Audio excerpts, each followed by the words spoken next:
Hello viewers, I am Pravesh Rohila and welcome to Codematics, your ultimate maths and computer science destination.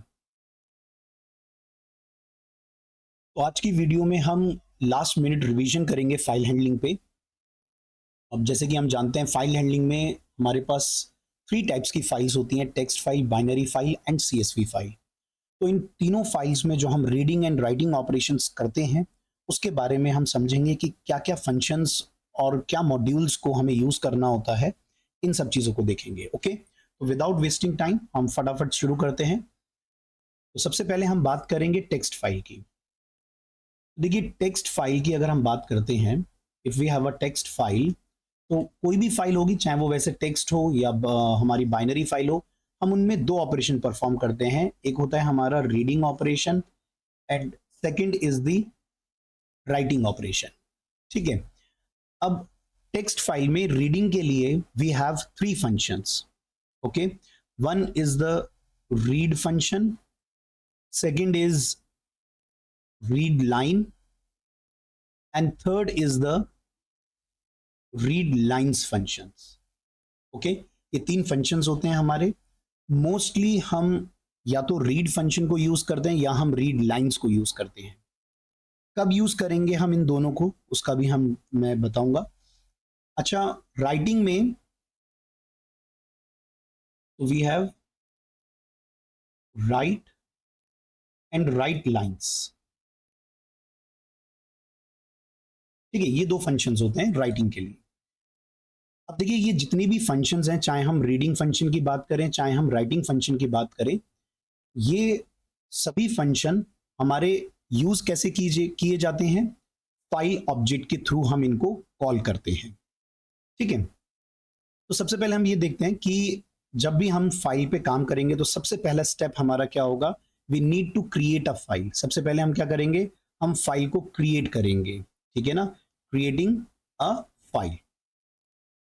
तो let's से अब उसका तरीका क्या है, उसके लिए will use the open function. तो सपोज हम स्टेटमेंट क्या लिखेंगे, हम लिखेंगे f इक्वल्स टू ओपन, और यहां पे हम कोई भी अपनी फाइल का नाम देंगे। Let's say the name of the file is story.txt।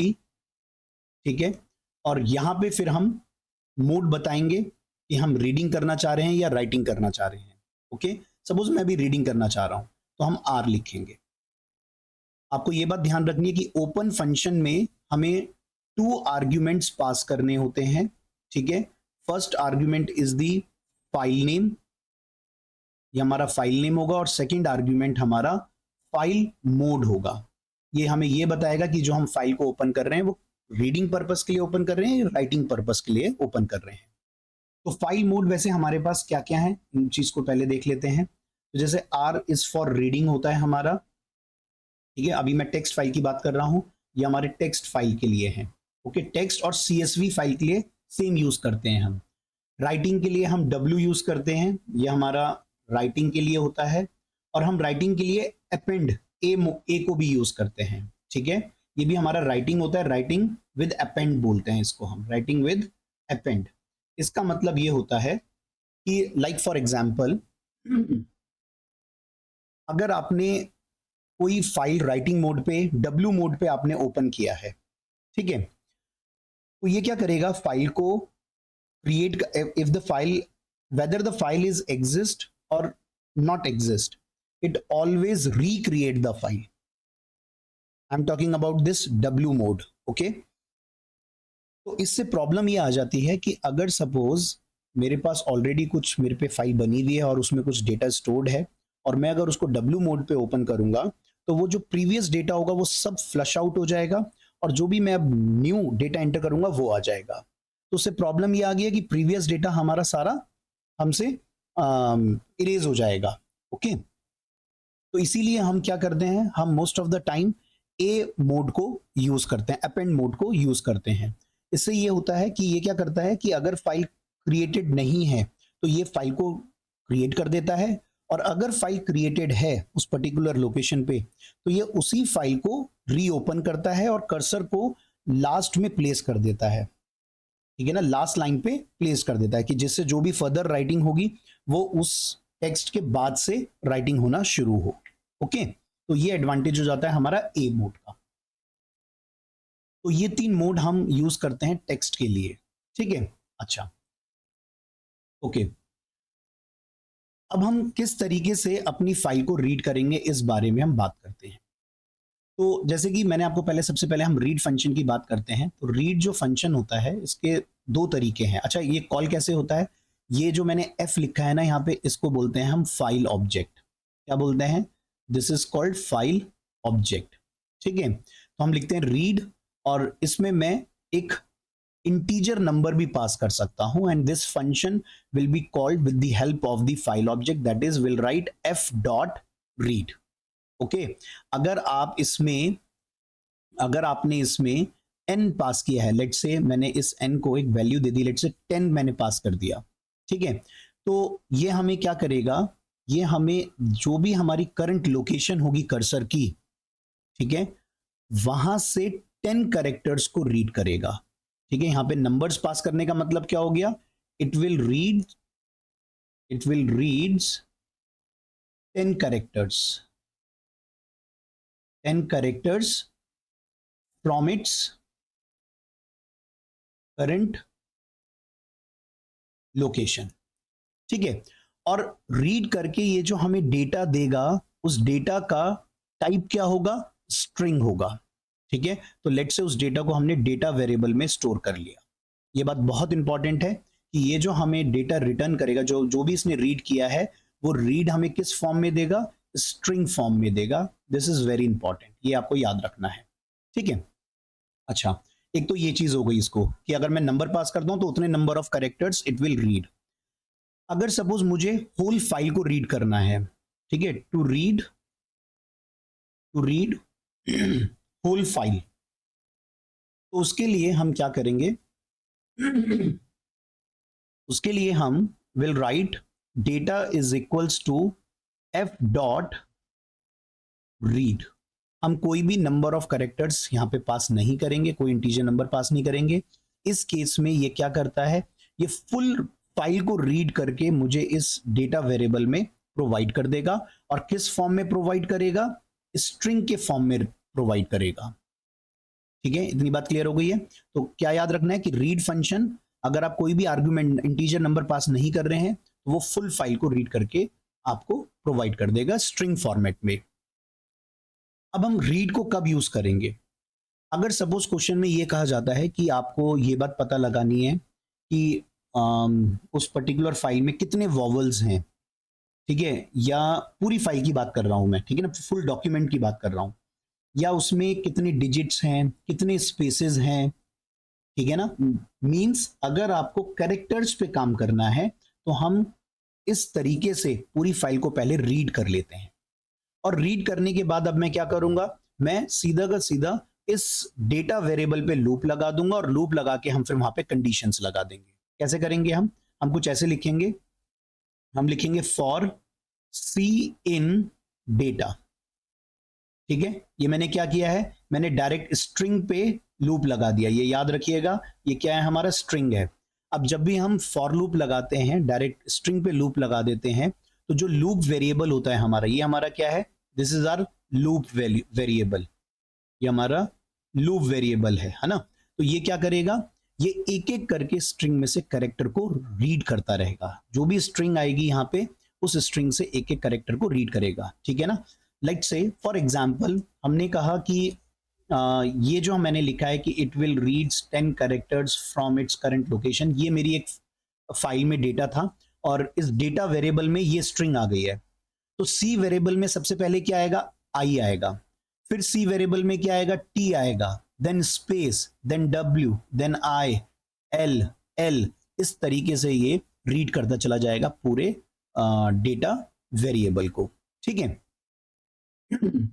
तो अब मुझे ये पता लगाना था कि whether it is a vowel और नॉट, तो मैं सीधा क्या करूंगा, इफ कंडीशन लगा दूंगा कि इफ सी इन, अब कैपिटल भी हो सकता है, स्मॉल भी हो सकता है, तो AEIOU, AEIOU, ठीक है ना। हम कुछ इस तरीके से कैलकुलेशन कर सकते हैं या कंडीशंस लगा सकते हैं। यहाँ पे एक वेरिएबल ले लेते हैं t इक्वल टू 0, जो काउंटिंग करेगा वॉवल्स की, तो t is equals to t plus 1, ठीक है ना, और फिर एल्स करके यहाँ पे हम कंटिन्यू कर देते हैं कि अगर भाई कंडीशन ट्रू नहीं होती है तो एल्स में आगे लूप को आगे फर्दर कंटिन्यू कर देंगे, और लूप से बाहर आके हम अपने नंबर ऑफ वॉवल्स को प्रिंट करा देंगे। तो let's say we can say number of vowels कितने आ गए हमारे, कॉमा टी, ठीक है ना। तो कुछ इस तरीके से हम काम कर सकते हैं, ठीक है। तो ये बात ध्यान रखिए कि जब भी मुझे होल फाइल पे मतलब कैरेक्टर्स पे अगर हमें काम करना है तो हम पूरी फाइल को रीड कर सकते हैं, ठीक है ना, रीड फंक्शन के थ्रू। अब दूसरी चीज आती है कि अगर मुझे वर्ड्स पे काम करना है, ठीक है, जैसे सपोज फॉर एग्जांपल मेरे को ये कहा गया है, अभी मैं इस पे प्रोग्राम भी बना के दिखाऊंगा, अभी पहले थोड़ा थोड़ा सा हम कॉन्सेप्ट समझ लेते हैं। सपोज मुझे ये कहा गया है कि फाइल में ये बात पता लगाइए कि द वर्ड कितने हैं, पूरी फाइल की बात कर रहे हैं अभी हम, ठीक है। तो हम फिर से अगेन क्या काम करेंगे, मैं इसको पूरा बना के दिखाता हूं। सपोज मैंने फाइल को ओपन किया, एफ इक्वल्स टू ओपन, ठीक है, यहाँ पे फाइल का नाम है हमारा story.txt और इसको हम रीडिंग मोड पे ओपन करेंगे। अच्छा हाँ, एक और चीज, अगर मैं यहाँ पे मोड नहीं प्रोवाइड करता हूँ, डायरेक्ट मैं अगर इस तरीके से इसको क्लोज कर देता हूँ तो भी बाय डिफॉल्ट ये हमारा रीडिंग मोड होता है, इस बात को भी आप याद रखेंगे, ठीक है ना। तो it is by default it is reading mode, okay. तो हमने फाइल को ओपन कर दिया रीडिंग मोड में, अब डेटा रीड करते हैं। तो लेट्स से हमने डेटा वेरिएबल ले लिया is equals to f dot read. तो इसने क्या किया है, पूरी फाइल को मुझे एक स्ट्रिंग की फॉर्म में, मतलब जो भी उस फाइल में कंटेंट था वो स्ट्रिंग फॉर्मेट में मुझे डेटा वेरिएबल में मिल चुका है। अब मुझे वर्ड पे काम करना है, तो सबसे इजीएस्ट वे ये है कि अब आप उस स्ट्रिंग को आप स्प्लिट कर दें। स्प्लिट करने से क्या होगा कि वो उस फाइल में जो वो स्ट्रिंग आपके पास आई है, ये जो डेटा वेरिएबल में जो स्ट्रिंग आई है, इसमें जितने भी वर्ड्स होंगे वो सब वर्ड्स एक तो लिस्ट में कन्वर्ट्स हो जाएंगे, मतलब वो all that words become the list element, okay. तो मैंने लिखा lst is equals to data dot split, data dot split. अब देखो क्या किया है इसने, बाय डिफॉल्ट स्प्लिटिंग किस बेसिस पे होती है, स्पेस के बेसिस पे होती है, रिमेंबर दिस थिंग, ठीक है। फॉर एग्जाम्पल मैंने कहा कि जो डेटा वेरिएबल था, लेट्स से हमने कहा डेटा वेरिएबल में हमने जो ये कंसीडर किया था, इसी को कंसीडर कर लेते हैं हम, ठीक है। लेट्स से ये हमारे डेटा वेरिएबल में ये स्ट्रिंग है, ठीक। तो अब जब मैंने क्या लिखा था, हमने लिखा था lst is equals to data dot split, okay. तो ये क्या करेगा, अगर मैं यहाँ पे इस स्टेटमेंट के बाद अगर मैं lst को प्रिंट करा देता हूं तो lst में मुझे क्या मिलेगा, मुझे कुछ ऐसा मिलेगा, देखो लिस्ट मिलेगी पहली चीज, और ये जितने वर्ड्स हैं all these words become the element of the list, मतलब इट एक वर्ड एलिमेंट बन गया, देन विल, अगेन रीड्स, ठीक है ना, 10, देन कैरेक्टर्स। तो स्पेस के बेसिस पे ये क्या कर रहा है, एलिमेंट्स क्रिएट कर दे रहा है, समझ गए ना बात। तो इस तरीके से ये मुझे लिस्ट मिल जाएगी, और अब मैं क्या करूंगा, अब मैं इस लिस्ट पे लूप लगा दूंगा। अब आप जानते हैं जब भी हम लिस्ट पे लूप लगाते हैं तो लूप वेरिएबल क्या करता है, एलिमेंट्स को रीड करता है। स्ट्रिंग में जैसे उसने कैरेक्टर्स को रीड किया था, लिस्ट में वो एलिमेंट्स को रीड करता है, ओके। तो हम क्या करेंगे अब यहाँ पे, जैसे हमने यहाँ पे इसको स्प्लिट कर दिया था, अब सीधा मुझे द वर्ड को काउंट करना था, तो एक काउंटर वेरिएबल ले लेते हैं, C0 ले लेते हैं, फॉर w in lst। मैंने देखो डायरेक्ट लिस्ट पे लूप लगा दिया है, ये मेरा क्या है, ये बात याद रखें, ये मेरा लिस्ट टाइप है variable, this lst variable is a list type, okay. तो फॉर w in lst, और अब हमने यहाँ पे लिखा कि इफ w डॉट लोअर, ठीक, क्योंकि वो अपर में भी हो सकता है तो उसको हमने लोअर में कन्वर्ट कर लिया, और फिर हमने चेक किया is equal to the, the. अगर ये w में जो भी वर्ड आ रहा है वो अगर द है लोअर केस वाला, ठीक है ना, तो आप क्या करेंगे, c is equal to c+1, और अदरवाइज एल्स कंटिन्यू, ठीक है। ये कंटिन्यू लिखना वैसे ऑप्शनल है, अब इसको स्किप भी कर सकते हैं। और लूप से बाहर आके इंडेंटेशन का बहुत ध्यान रखिए, ये हमारे फॉर का इंडेंटेशन है, ये हमारा इफ का इंडेंट है, और ये हमारा एल्स का इंडेंटेशन है। तो यहाँ पे अब हम लिखेंगे print will write number of the word is equals to C. ठीक है, इज दैट क्लियर? तो इस तरीके से ये हमारा प्रोग्राम बनेगा। तो रीड को हमने कहां पे यूज किया? जब मुझे पूरी फाइल पे काम करना है। पहली चीज, किस तरीके के काम करने हैं? या तो मुझे कैरेक्टर पे काम करने हैं या मुझे वर्ड्स पे काम करने हैं। उस केसेस में हम अपना रीड फंक्शन को यूज करेंगे। ओके, अच्छा, अब नेक्स्ट आता है हमारे पास रीड लाइंस। ठीक है, नेक्स्ट क्या है हमारे पास? Read lines. अब रीड लाइंस क्या करता है? रीड लाइंस भी हमारी पूरी फाइल को रीड कर लेता है। पहली चीज, ये क्या करता है? वन गो में पूरी फाइल को रीड करेगा, और पूरी फाइल को आपको किस फॉर्म में देगा? ये लिस्ट फॉर्म में रिटर्न करता है। ठीक है ना? ये हमें डेटा, सपोज जैसे मैंने लिखा एफ डॉट रीड लाइंस, और मैंने यहाँ पे वेरिएबल लिख दिया, लेट्स से वही डेटा ले लेते हैं। तो ये जो डेटा का टाइप होगा, ये जो डेटा रिटर्न करेगा मुझे, किस टाइप में करेगा? लिस्ट टाइप में रिटर्न करेगा। अब लिस्ट में क्या होते हैं? लिस्ट में वी हैव द एलिमेंट्स। तो क्या एलिमेंट्स होंगे यहाँ पे? ये जो मेरे को लिस्ट मिलेगी, इसमें लिस्ट मिलेगी, ये मेरी फर्स्ट लाइन होगी। Then we have a second line, ठीक है, then we have a third line, then we have a fourth line, and so on. जितनी लाइंस होंगी ना उस फाइल में, all that lines become the element of the list. Is that clear? I can say that this is line 1, this is line 2, line 3 and line 4। अगर हम कहते हैं कि 4 ही लाइंस हैं उस फाइल में, ठीक है, तो लिस्ट की फॉर्म में मुझे पूरी फाइल मिल गई है, और उस लिस्ट में क्या है? एलिमेंट्स हैं, और वो एलिमेंट्स क्या है? वो एलिमेंट्स लाइंस हैं। Okay, remember this thing. तो अब हम इसको कैसे यूज करेंगे? तो लाइक फॉर एग्जांपल मैंने कहा कि हमें लेट्स से उन लाइंस को प्रिंट करना है जो द वर्ड से शुरू हो रही हैं। ठीक है ना? हमें सिर्फ उन लाइंस को प्रिंट करना है जो द वर्ड से शुरू हो रही हैं। तो देखिए, अब यहाँ पे इस क्वेश्चन में क्या चीज क्लियर हो गई है कि आपको लाइंस पे काम करना है, ऑपरेशन परफॉर्म करना है। तो जब लाइंस पे ऑपरेशन परफॉर्म करेंगे तो हम क्या करेंगे? हम रीड लाइंस फंक्शन को यूज करेंगे, है ना? तो लेट्स से चलिए कैसे लिखेंगे इसका कोड देख लेते हैं। तो ये हमारा मेन फाइल का इंडेंट हो गया। ठीक है, तो लेट्स से हमने कहा पहले फाइल ओपन करेंगे f इक्वल्स टू, अच्छा, टेक्स्ट फाइल के लिए कोई भी मॉड्यूल इंपोर्ट करने की जरूरत नहीं होती है, हम बाय जो बिल्ट इन फंक्शन है ओपन, हम इसी को यूज करते हैं। तो हमने बोला फाइल का नेम है लेट्स से story.txt। ठीक है, रीडिंग मोड पे ओपन करेंगे। ओके, अब हम क्या करेंगे? अब अपनी पूरी फाइल को रीड कर लेते हैं। तो लेट्स से मैंने वेरिएबल डेटा ले लिया, is equal to f dot read lines. ठीक है, पूरा आ गया डेटा मेरे पास लिस्ट की फॉर्म में। और अब मैं क्या करूंगा? क्योंकि मुझे क्या करना है, देखिए, अब मैं डायरेक्ट ये जो डेटा वेरिएबल है इस पे लूप लगा देते हैं। अब हम इस पे हम क्या करते हैं? लूप लगा देंगे। अगर हम इस पे लूप लगाएंगे तो मुझे क्या मिलेगा? लूप वेरिएबल में क्या आएगा? लूप वेरिएबल में एलिमेंट्स रीड करेगा, वो किसके? लिस्ट के, और वो एलिमेंट्स क्या? लाइन है। तो दैट मीन्स अगर मैं लिखता हूं फॉर एल इन डेटा, ठीक है, तो क्या मतलब है इस बात का? ये एल वेरिएबल इस वेरिएबल में से, या और यू कैन से इस लिस्ट में से पहले एलिमेंट को रीड करेगा, और वो पहला एलिमेंट क्या है? लाइन 1 है। तो एल वेरिएबल में मेरे पास क्या आ गई?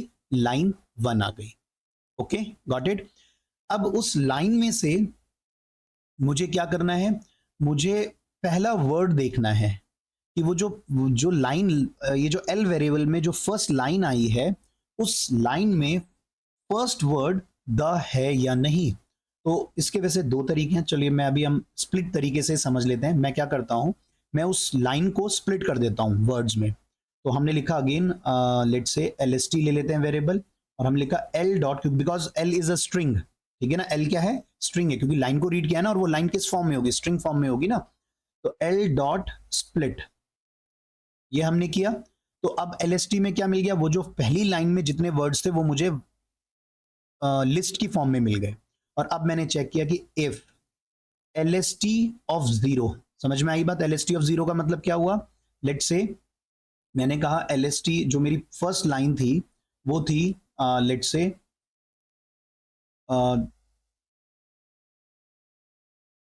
let's say the file object reads the data। Let's say ये हमारा डेटा है, हमारे मतलब फर्स्ट लाइन है लिस्ट में। तो जब मैं इसको स्प्लिट करूंगा तो LST में क्या आएगा? अब इतना आइडिया आपको हो गया होगा। ये द पहला वर्ड एलिमेंट बन जाएगा, फिर सेकंड वर्ड सेकंड एलिमेंट, ठीक है, क्योंकि ये स्पेस के बेसिस पे स्प्लिटिंग होती है ना। बाय डिफॉल्ट स्प्लिट फंक्शन क्या करता है? स्पेस के बेसिस पे स्प्लिटिंग करता है, ठीक है ना। तो द फाइल ऑब्जेक्ट इस तरीके से ये हमें मतलब लिस्ट में कन्वर्ट करके दे देगा। तो मेरे को क्या चीज चेक करनी है? मुझे ये चेक करना है कि जो फर्स्ट वर्ड है लाइन का, और वो जो फर्स्ट वर्ड होगा वो लिस्ट का क्या बनेगा? फर्स्ट एलिमेंट बनेगा। और फर्स्ट एलिमेंट किस पे होता है? जीरो इंडेक्स पे होता है। तो इसलिए मैंने क्या लिखा कि if LST of zero is, लेते हैं तो will write dot lower is equal to the, ठीक है। तो अगर ये इक्वल है तो मुझे उस लाइन को प्रिंट करना था, है ना। तो will right directly print L, ठीक है। LST नहीं लिखेंगे, नहीं तो वो लिस्ट फॉर्म में प्रिंट कर देगा। हम क्या लिखेंगे? प्रिंट L, ठीक है। और एल्स करके हम यहाँ पे प्रिंट कंटिन्यू कर देंगे। इसको क्या कर देंगे? कंटिन्यू। ओके, ठीक है। तो बस सिर्फ इतना काम करना है, समझ रहे हैं ना। तो देखिए इस तरीके से आप रीड और रीड लाइंस को यूज करेंगे।